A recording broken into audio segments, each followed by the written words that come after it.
અને આશીર્વાદ માટે નિમંત્રણ આપું.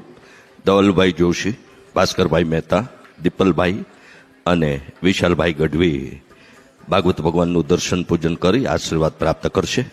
આરતી માટે વિનંતી કરીશ પિયુષભાઈ શાસ્ત્રીજી, વામનભાઈ ગુરુજી ભાગવત કથાકાર ને પણ વિનંતી કરું કે આપે આરતીમાં પણ સામેલ થવાનું છે, જેથી આપ સ્થાન જાળવી રાખશો.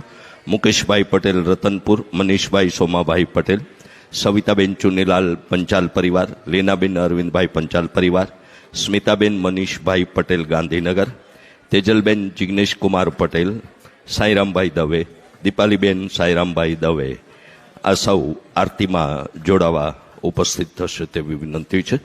આવતીકાલના જ્ઞાન સત્રના ફરી આપણે સૌ સાક્ષી બનીએ એવી ઠાકોરજીના શ્રી ચરણોમાં પ્રાર્થના સાથે આજના સત્રના સાક્ષી બનેલા સૌનો રાધે રાધે પરિવાર અને યજમાન પરિવારો વતી હાર્દિક આભાર વ્યક્ત કરતા આવો આજના 6મ દિવસની આરતી સંપન્ન કરીએ. જય શ્રી કૃષ્ણ. રાધે રાધે.